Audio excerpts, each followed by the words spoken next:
Meu nome é Marcos Valentim, sou fotojornalista e tirei um curso de fotografia e cinema em 1972, em 71, em Lisboa, no Exército.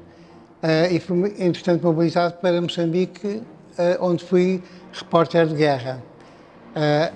Esta exposição, que se intitula E Depois do Adeus, e que é também o Insubmisso, que é o Mário Soares, que é uma parte da exposição que integra esta, começa exatamente com uma imagem da Guerra do Ultramar, que é exatamente a imagem do helicóptero, que é uma missão em que os militares portugueses estão a fazer, digamos, uma aproximação ao inimigo, e claro, eu estava lá exatamente para fazer esta cobertura fotográfica. Entretanto, venho para Lisboa, dá-se o 25 de Abril, eu cheguei cá a 21 de Abril de 74, 4 dias depois dá-se o 25 de Abril, e digamos que a partir de maio de 74, é a altura que eu começo de facto a fotografar e considero-me um dos primeiros repórteres fotográficos da geração do pós-25 de Abril. Começo a fotografar na altura para uma agência de informação, que era a Agência Europeia de Imprensa, e em 1975, em agosto, entro no jornal A Luta, que era um jornal diário, e onde começo, portanto, a fazer cobertura no dia-a-dia de todos os acontecimentos da época.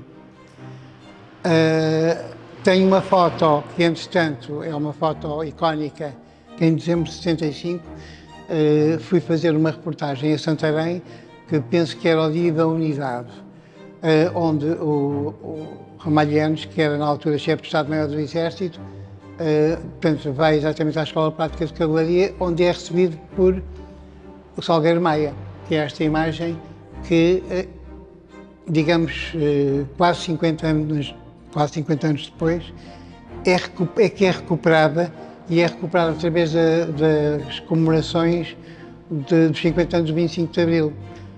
Porque o que é que eles pretenderam? Pretenderam com esta imagem homenagear o Salgueiro Maia no ano em que ele fazia 30 anos que tinha falecido. Portanto, isto foi em abril de 2022. Digamos que a partir dessa data, esta imagem tornou-se viral e estou muito ligado a ela.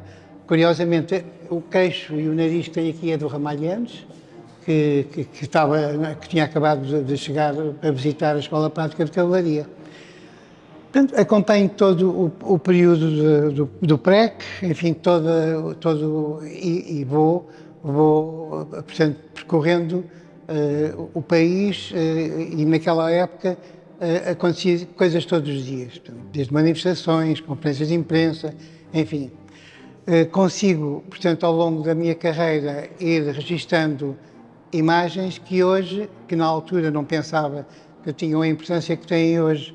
Ao fim e ao cabo, estava a fazer a história sem saber. Exatamente no dia em que o Ramalhianos visitou a Escola Prática de Cavalaria, depois de ser recebido pelo Salgueiro Maia, na imagem que a gente viu há pouco, houve um desfile militar, exatamente em que o Salgueiro Maia era o comandante desse desfile militar, e esta também é uma foto muito interessante e também uma foto rara, porque não há muitas imagens do Salgueiro Maia. E, entretanto, para se mostrar como o país vivia na altura, a euforia da liberdade, enfim, o pessoal andava eufórico. Temos estas imagens que são da época, em que se vêem as bocas de sino e os cabelos, isto é no Marquês de Pombal, em que as pessoas, porque estavam felizes e, enfim, porque estavam contentes, punham-se na estátua e, enfim, e tal como hoje as equipas de futebol comemoram quando ganham no Marquês, portanto, penso que é a partir desta altura que o Marquês também ganha a sua importância. Esta imagem tem a ver com o 11 de março de 1975, portanto, o golpe que entretanto, depois, que era um golpe em que o general Spina estava por trás, mas que os militares de Abril conseguiram, portanto, controlar essa intentona, digamos. Depois temos, isto é em 1975, o 1º de maio de 75 é no Porto, e podemos ver bem a relação do povo com os militares. Já havia na altura os partidos, portanto já se vêem bandeiras de partidos políticos, mas pronto, é uma imagem de euforia também, das pessoas a comemorarem a liberdade. Entretanto, em 75 também dão-se as primeiras eleições livres. Esta imagem é feita em Cascais, no pavilhão dramático, que já não existe, e pode-se ver pela imagem a quantidade de pessoas que de facto aderiram à primeira votação livre. Portanto, houve uma massa de gente eufórica e com vontade mesmo de votar. Isto tem a ver novamente com o Porto. Entretanto, a tal confusão que eu falava e a tal euforia, muitas vezes dava nestas coisas, ou seja, isto era um ex-militar que estava a fazer distúrbios e que foi agarrado pela polícia militar. Havia, de facto, uma agitação grande e tinham surgido, portanto, os partidos políticos, as pessoas começavam, cada qual, a escolher o seu partido.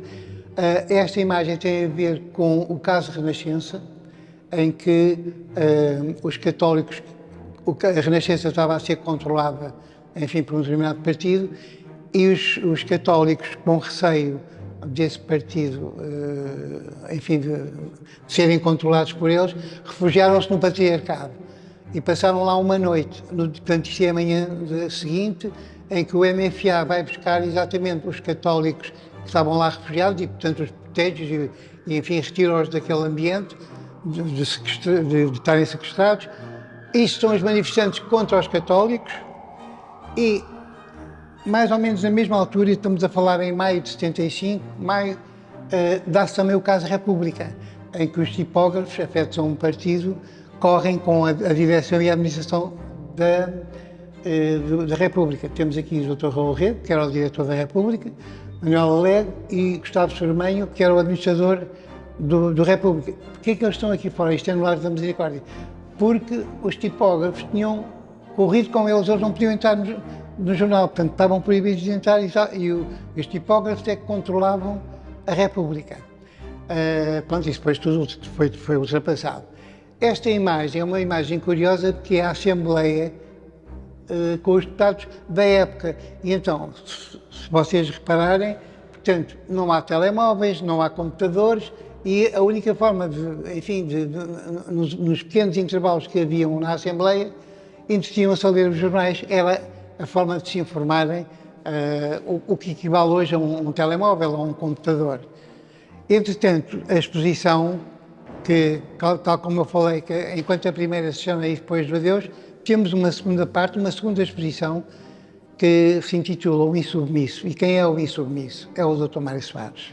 Portanto, eu fiz a primeira campanha eleitoral do Dr. Mário Soares, aliás, fiz também a campanha da FRS. Portanto, eu estava no jornal que era o jornal Luta, afeto também ao Partido Socialista, depois também estive no Portugal Hoje, e portanto acompanhei muito o Dr. Mário Soares, que de facto é para mim o pai da democracia. Foi talvez um dos maiores, se não o maior líder político português. Pronto, aqui estas imagens refletem um bocadinho a vida dele, o ambiente dele, portanto, tem as imagens curiosas. Ele aqui era primeiro-ministro e a ser recebido por Ramalhianos, que era o presidente da República, mas tem o pormenor dos meus colegas, enfim, a forma como o Mário Soares está sentado, são curiosidades de um fotógrafo atento às coisas. Isto é também um comício que ele tem da FRS, penso que na Chamusca. Isto é o gabinete dele, o gabinete de primeiro-ministro, aliás, que continua intacto na Fundação Mário Soares, este digamos que continua intacto. Pronto, e aqui tem um bocadinho da história do Dr. Mário Soares. Isso são figuras políticas que visitaram Portugal. Isto é o Mário Soares a votar. São imagens curiosas aqui, isto em São Bento. Os jornalistas faziam, e quando eles chegavam, os jornalistas, portanto, faziam perguntas, como se fazem hoje, ao fim e ao cabo. Portanto, eu considero-me bastante orgulhoso e honrado pelo facto da Junta me ter convidado exatamente no mês mais nobre de 2024, que é o mês de Abril, o mês em que se comemoram os 50 anos de 25 de Abril. Isso deixa-me muito feliz e, portanto, tive cuidado na inauguração de agradecer ao Dr. Miguel Coelho, Presidente da Junta, à Ruth, que é a principal técnica da galeria, portanto, e a todo o staff da Junta de Freguesia Santa Maria Maior. Esta exposição marca a minha carreira. Esta exposição é talvez a cereja no topo do bolo da minha carreira, porque estão aqui imagens que de facto raramente foram mostradas e a Junta conseguiu nesta galeria colocar cerca de 75 imagens que têm a ver muito com a minha vida, com a minha história e com o meu dia-a-dia como fotojornalista. E estou muito agradecido.